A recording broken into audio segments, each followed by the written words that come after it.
resenhas aqui do canal Central HQs, galera. Vamos comentar de dois materiais da linha Vértigo. O primeiro deles é a conclusão de O Despertar. Essa aqui é a parte 2, escrita por Scott Snyder e com desenhos do Sean Murphy. Uma publicação da editora Panini ao preço de R$19,90, 132 páginas. Compila as edições 6 a 10 dessa publicação. Ela teve 10 edições, ela se fecha nesse volume aqui. Eu já fiz a resenha do volume 1, elogiei bastante a série, achei que o Scott Snyder conseguiu fazer uma pegada meio de terror, como fosse aliens submarinos, né? Homens peixe e tal. Nessa trama aqui, que se passa 200 anos no futuro da conclusão do primeiro volume, eu achei que o estilo da história mudou, o foco mudou, eu achei que o Snyder perdeu literalmente a mão nesse material. Não que ele seja mal escrito, não que ele seja ruim, mas talvez a minha expectativa com relação a essa série, ela meio que ficou muito em baixa, sabe? Porque eu tava esperando que realmente seguisse aquela linha de terror, com suspense, e aqui a gente já não tem mais isso. Na verdade, ele tem mais uma aventura aquática. Sabe aquele filme Waterworld, sabe? Com Kevin Costner?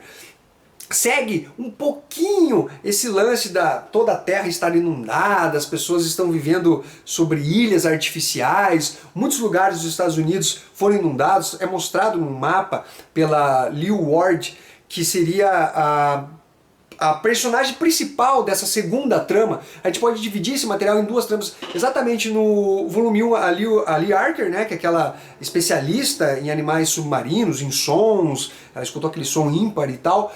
E aqui a gente vai ter um foco na Lee Ward, que ela trabalha junto com um golfinho que auxilia ela caça aqueles homens peixes, né, que seria uma espécie de evolução da humanidade, um negócio que vai contar inclusive a origem deles ali.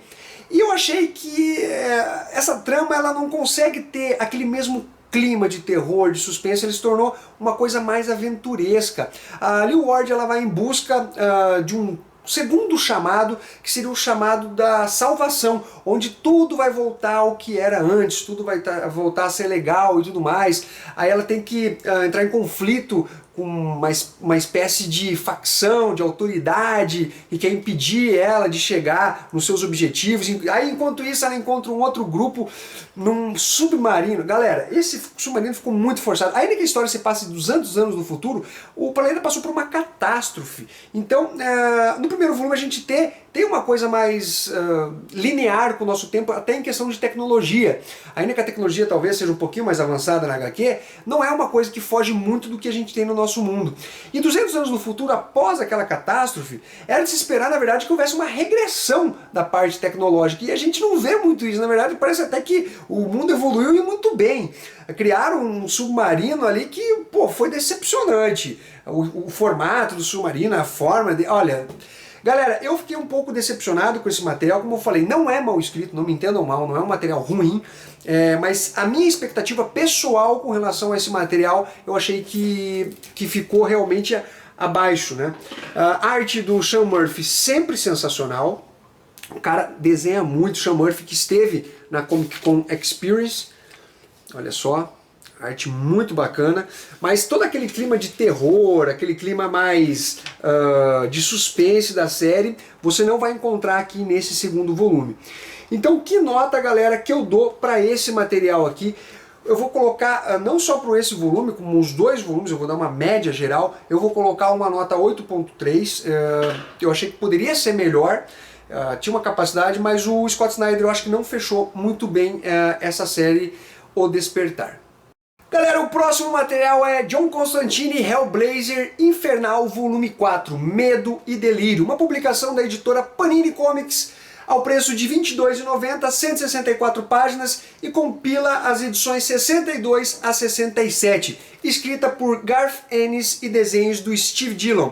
Os desenhos do Steve Dillon eu vou mostrar para vocês, ele tá um pouco diferente daquele desenho que ele faz no Justiceiro, quando ele fez a parceria com o próprio Garth Ennis. Aqui a gente tem um desenho um pouquinho mais sujo, com mais rachuras e tal. Depois ele passou a fazer uns desenhos até um pouco mais estáticos demais. Aqui você já percebe um pouco dessa arte, mas aqui eu diria que a arte dele é melhor do que ele faz atualmente. Eu diria que ele evoluiu como artista. Mas vamos começar aqui sobre essa série do Hellblazer, que seria a fase áurea do personagem, escrita pelo Garth Ennis, volume 1 sensacional.